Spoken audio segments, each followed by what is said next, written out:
오늘 소개할 책은 도시의 승리라는 책입니다. 무슨 분야의 책이냐면 경제학 분야입니다. 여기 이렇게 생긴 책이고요. 에드워드 글레이저는 하버드 경제학과 교수고요. 제가 하버드에서 공부할 때 아주 되게 젊은 교수로 막 왔던 그런 분으로 기억합니다. 오늘 찾아봤더니 뭐 저보다 나이가 한 살 위신데 뭐 워낙 머리가 좋으시고 또 이제 미국 사람들은 군대도 안 가고 그래서 그런지 하여튼 제가 박사과정 때 그 교수로 오셨던 분이고요. 저는 이제 그때 수업은 듣지 않았습니다. 전공이 맞지 않아서. 근데 제가 아는 한 어쨌든 이 도시 경제학이라는 분야, 즉 도시를 관련된 경제를 다루는 분야의 뭐 세계적인 권위자이시죠. 그래서 이 책을 선정해 봤습니다. 뭐 도시의 승리라는 이름에서 보듯이 도시가 사람에게 더 유리하다, 좋다, 이제 이런 메시지를 담고 있습니다. 전 세계적으로 도시에 사는 사람들이 당연히 돈도 엄청 더 많이 벌고요. 즉 시골이라고 해보죠. 도시가 아닌 곳을. 또 도시 사람이 시골 사람보다 머리도 좋다. IQ 테스트를 해보면 IQ도 높다. 이제 이런 얘기가 처음에 나옵니다. 그래 도시는 그래서 뭐 똑똑한 놈들 모여갖고 뭐 하겠냐 뭐 이렇게 얘기할 수도 있지만 도시는 이렇게 똑똑한 사람들 또는 사람들을 똑똑하게 교육을 시켜서 이 사람들을 한 곳에 모아 놓음으로써 이 사람들이 거기서 서로 이야기하고 연결되다가 좋은 아이디어가 나오고 그것을 실행할 수 있는 힘을 갖게 돼서 혁신을 일으키는 어떤 그런 인류 역사에서 혁신의 요람이 된 곳이 도시다라는 얘기를 합니다. 상당히 뭐 말이 되는 것 같고요. 개발도상국에서 도시는 또 다른 이런 혁신 말고 또 다른 역할을 하는데 그것은 개발도상국은 아무래도 외국에서 지식을 들여와야겠죠. 근데 예를 들어서 우리나라가 뭐 3, 40년 전에 미국이나 일본의 어떤 기술을 배우고 싶다라고 했을 때 그것이 시골에서 얻기는 어렵고 당연히 서울이나 부산 같은 대도시로 그런 기술이 들어오고 외국인이 들어오기 때문에 새로운 지식을 해외에서 흡수하는데도 도시 이외에 딴 곳은 그 역할을 할 수가 없다라는 얘기입니다. 도시가 늘어나는 것이 좋다. 또 이런 메시지가 있습니다. 도시 인구가 10% 늘면 그 나라의 1인당 국민소득이 30%나 증가한다고 합니다. 즉, 뭐 예를 들어서 우리나라 그 시골에 있는 인구를 다 도시로 모으면 그것만 갖고도 우리나라의 소득이 증가한다는 거죠. 뭐 역사적인 얘기도 나오는데 그리스의 아테네나 이탈리아의 로마처럼 지금부터 2, 3천 년 전에 이런 도시들이 사실은 그리스 문명, 로마 문명을 이끈 그런 원동력이 된 곳들이라고 하고요. 요즘 생각으로 해봐도 여러분이 사업을 한다. 그러면 시골로 가시겠습니까? 그러니까 뭐 어떤 사업을 해서 돈을 벌겠다고 할 때 서울로 가겠냐, 시골로 가겠냐. 또 여러분들이 어떤 회사에 취직하고 싶다라고 했을 때 도시로 가겠냐, 시골로 가겠냐. 그러면 답은 뻔하게 도시라는 거죠. 왜 도시냐?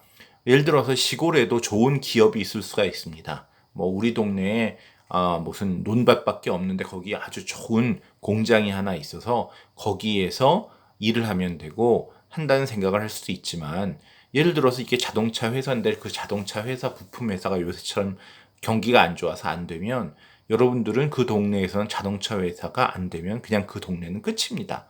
반면에 서울 같은 곳은 자동차 회사뿐만 아니라 섬유 회사, 뭐 인쇄 회사, 그 다음에 무슨 뭐 철강 회사 등등 여러 회사가 있기 때문에 여러분들이 한 회사가 좀 어려워지면 다른 회사에 취직할 수 있고 회사 하시는 분들도 기업 하시는 분들도 마찬가지로 어떤 도시에서 기업을 하다 그 도시에 적당한 인재가 없으면 더 이상 회사를 키울 수가 없는데 서울이나 이런 도시 같은 곳은 얼마든지 인재가 공급되기 때문에 회사의 규모를 늘렸다 줄였다 하는데 훨씬 용이하다라는 얘기죠.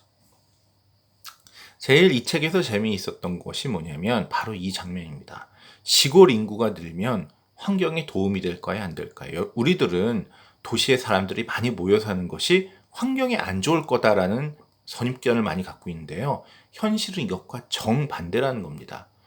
뉴요커, 즉 미국에서 제일 붐비는 도시 뉴욕은 30%의 사람만 자동차로 출근한답니다. 그럼 다른 사람들은 어떻게 출근하나요? 버스, 지하철 이런 것으로 출근한다는 거죠. 근데 미국 평균 전체 평균은 86%가 자동차로 출근합니다. 그럼 70%의 사람이 대중교통을 이용하는 도시와 대중교통이 없어서 출근을 꼭 자기가 차를 몰아서 해야 되는 도시가 아닌 쪽을 비교를 해보면 당연히 도시에 산다는 것 자체로 벌써 자동차 매연을 줄일 수 있고 탄소 발생을 줄일 수 있다는 거죠.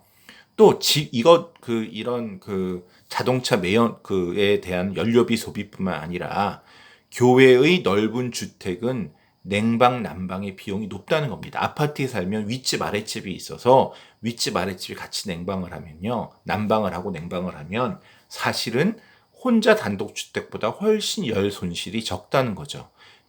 또 그 아파트들은 되게 작고많으니까 그 난방 비용도 조금 들고요. 근데 미국에서는 평균 주택의 난방 비용이 3,800리터의 기름을 쓰는데 뉴욕에서는 3,200리터밖에 안 쓴다고 그러고요. 거의 한 15%에서 20%덜 쓰는 거죠. 전기는 단독주택의 경우 아파트에 사는 사람보다 단독주택이 1.88배, 거의 2배를 더 쓴다는 거예요. 그래서 여러분들 만약에 서울에 아파트에 뭐 가족이 한 너댓 명이 모여 산다. 그런데 어머니는 저 시골에 혼자 살고 계시다. 그럼 어머니가 더 환경 친화적일 것 같은데 그 어머님의 전기 소비가 여러분 가족 서너 명 합친 것보다 더 많을 수도 있다는 겁니다. 왜냐하면 단독주택은 아무래도 이 아파트는 공공으로 전등 하나 켜면 집에 들어오는 현관에 전등 하나면 되지만 아파트는 그 단독주택은 다 자기 집에 등을 달아야 되는 것처럼 이렇게 단독주택의 경우 에너지의 소비가 엄청나게 더 많기 때문에 이게 어떤 기준으로 봐도 환경에 좋다고 볼 수가 없다는 거죠. 그래서 도시의 대규모 건축을 규제하는 미국에 대한 책인데 어떻게 한국에도 적용이 되는 것 같습니다. 도시의 대규모 건축을 규제해서 사람들을 이렇게 교외로 내보내려는 정책은 사실상 환경을 파괴하는 것이나 마찬가지다. 이제 이런 얘기를 하고 있습니다. 재밌는 얘기가 별로 안 나오는 책인데 재밌는 이야기가 하나 나오는데요. 1844년에 있었던 일인데, 미국에 정말 그 자연을 사랑하는 시인으로 유명하신 분이 있고, 이분은 뭐 1844년 아주 옛날이지만 어쨌든 대도시에 사는 것보다 자연에 살아야 된다. 이런 아주 문학 작품을 많이 쓰신 유명한 시인이 있는데, 이분이 1844년에 자기 말대로 시골에 내려가서 시골에서 몇 년 살았는데 그때 거기서 자기가 생선을 강에서 잡아서 구워 먹으려다가 불을 냈대요. 그래서 121만 제곱미터, 뭐 엄청난 규모인 것 같아요. 그러니까 뭐 보통 대학교 몇 개 정도의 규모일지도 모르겠는데 이 숲을 불태웠답니다.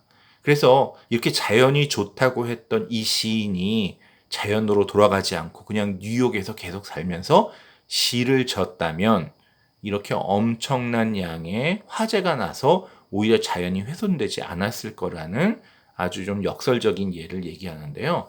인간이 어쨌든 발을 담그면 그 주변은 파괴가 된다는 거죠, 자연이. 그래서 인간이 자연과 접촉하는 면적을 줄이는 방법이 뭐겠습니까? 가능한 한 많은 사람이 퍼져 살지 말고 한 곳에, 즉 도시에 모여 살수록 자연은 보호된다. 이건 저도 좀 새롭게 느낀 건데 부정하기가 되게 힘든 것 같습니다. 이 책에 지금 다시 한번 보여드릴까요? 도시의 승리. 이 책은 참 풍부한 내용을 담고 있고 당연히 박학다식한 뉴욕의 하버드 경제학과 교수님이 쓰신 책이긴 하지만 사례가 모두 미국 사례입니다.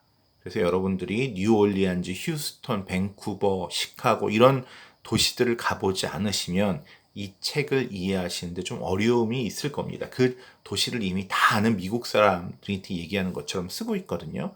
또 하나의 이제 이 책에 제가 좀 느낀 한계는 미국은 고령화가 없습니다. 인구가 늙어가질 않아요. 지금도 많은 젊은이들이 태어나요. 그래서 고령화에 대한 얘기가 적은데요. 제가 이전에 다른 강의에서 한번 소개시켜 드린 책인데 이토록 멋진 마을이라는 일본에 대한 책이었습니다. 이 책을 같이 좀 연결하면 이야기가 우리나라 사람들이 이해하기 좋지 않을까 하는데요.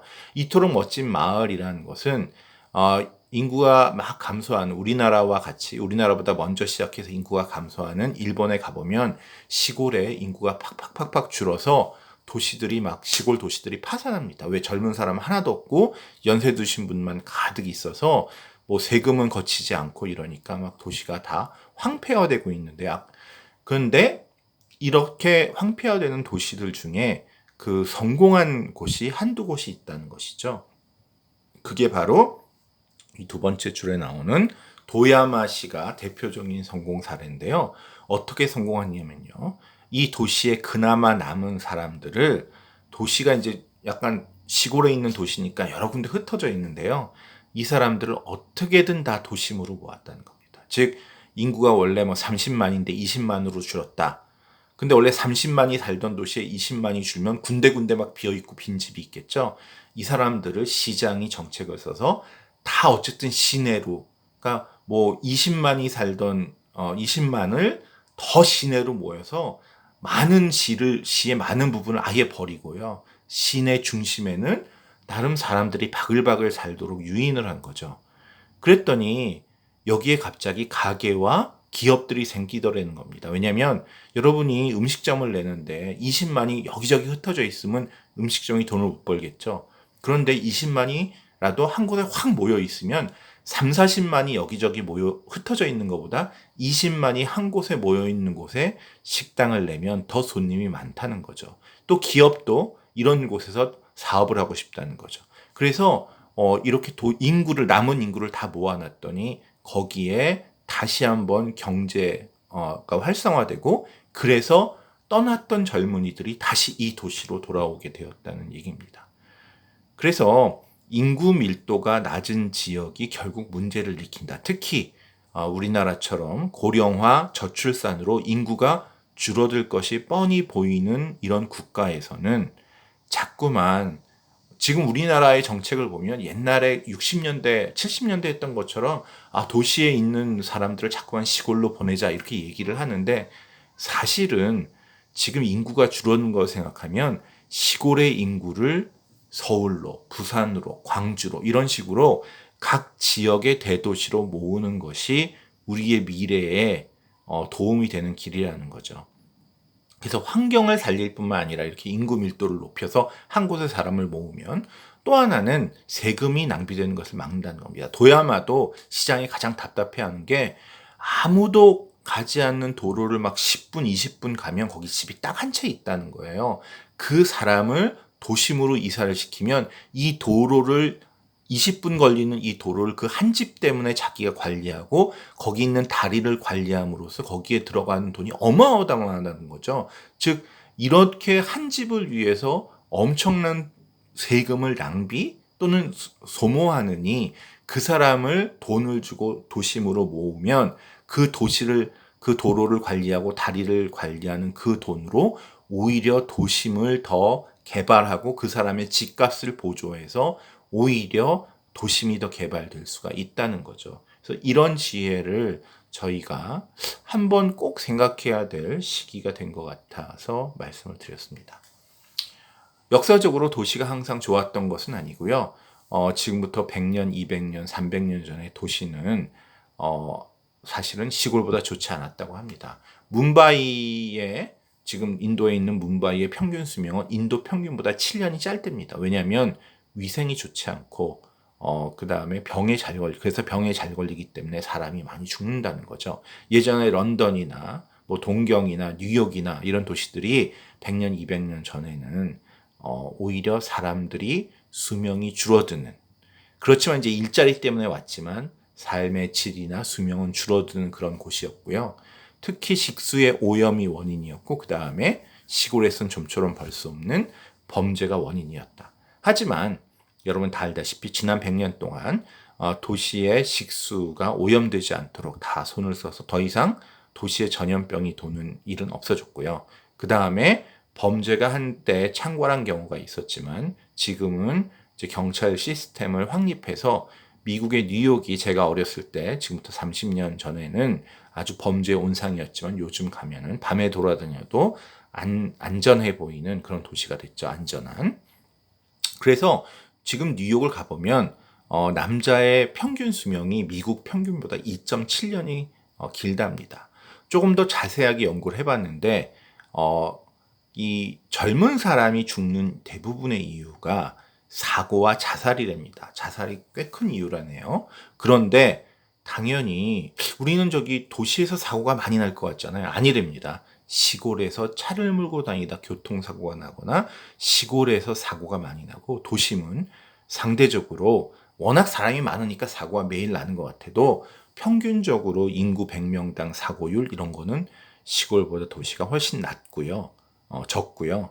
그 다음에 자살도 이상하게 도시가 막 스트레스 받아서 죽을 것 같은데 도시 사람들은 거의 자살 안 하고 시골에 사는 사람들이, 그 이유는 모른답니다. 지루해서 그럴까요? 뭘까요? 근데 시골에 있는 사람들이 훨씬 자살률이 높다는 거죠. 그래서 특히 젊은 청년의 경우에는 사고와 자살이 모두 적기 때문에 도시에 사는 사람들이 사망률이 60% 정도 낮다는 거예요. 시골에 살면 2배 많이 죽을 수 있다는 이런 얘기가 나옵니다. 또 도시에 이제 이런 그 문제가 뭐냐면, 디트로이트가 대표적으로 쇠락한 도시인데요. 자동차 산업으로 번성한 도시죠. 딱 자동차 산업 하나로. 근데 이제 자동차 산업이 주춤하면서 디트로이트가 몰락해서 지금은 인구가 몇십 %가 빠져나갔다고 합니다. 여기에 조금 재미있는 현상이 있는데요. 이 디트로이트 한참 번성할 때 흑인들이 이제 일을 하러 왔는데 이 사람들이 백인들에 비해서 차별을 받다가 이 사람들이 힘을 합해서 정계로 이제 진출했다고 합니다. 그래서 디트로이트에는 5번 시장을 연임한 흑인 시장이 있었답니다. 근데 이 흑인 시장이 대놓고 너희 백인들이 우리를 차별했으니까, 사실 차별이 있었다는 거죠. 이제 너희들은 내가 불이익을 주겠다라는 식으로 강하게 얘기해서 흑인들의 지지를 받았는데, 이렇게 불이익을 주는데 누가 남아있겠습니까? 그래서 부유한 백인들이 디트로이트시를 다 떠나기 시작했고요. 그러다 보니까 기업들도 떠났고요. 그래서 디트로이트는 이제 텅 빈 유령 도시가 됐고 범죄율의 증가로 사망률도 높아졌다. 이제 이런 이야기가 나옵니다. 그래서 정치적인 이런 결단도 상당히 중요하다라는 거고요. 반면에 이런 변신을 아까 일본은 도야마라고 그랬지만 잘 견딘 도시로는 미국의 보스턴을 들 수 있다라고 얘기합니다. 보스턴은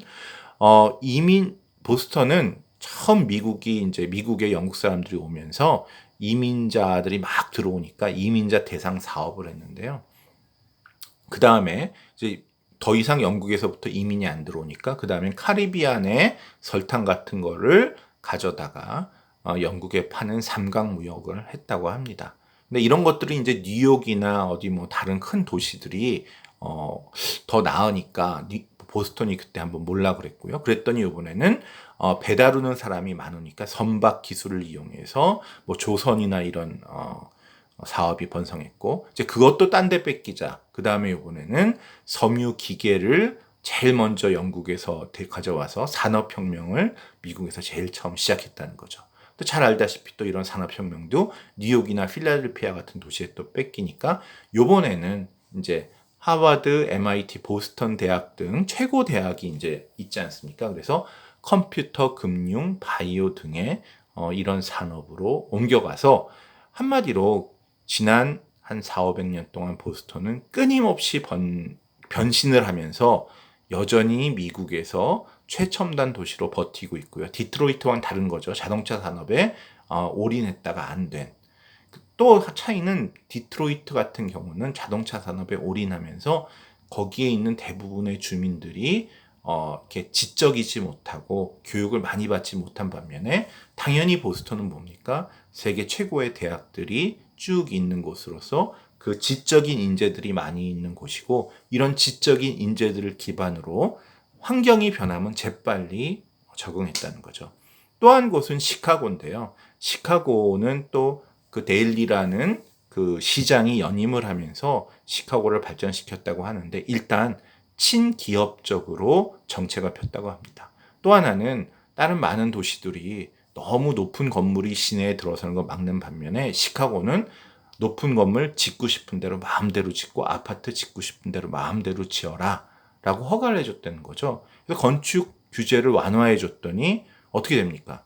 그 회사가 들어올 때 거기에 내는 렌트비도 싸지고 아파트를 살려는 사람들이 아파트 값이 싸지니까 많은 사람들과 인재들이 시카고에 모이고 또 이것을 본 많은 기업들이 모여서 결국 선순환으로 시카고의 경제가 발전하게 됐다. 이런 얘기를 하고 있습니다. 그래서 이 책이 도시에 대한 얘기지만 지금 저희도 도시와 또 뭐 경기 수도권과 비수도권 또 도시와 시골 이런 갈등이 많이 있는 것 같습니다.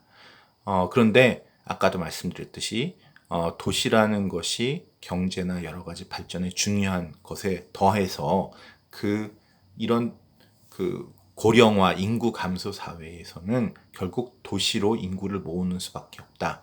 이런 메시지를 저희가 한번 이 시점에서 한국 사람이 생각해 보는 것이 중요한 것 같아서 제가 이 책을 골라서 한번 알려드렸습니다.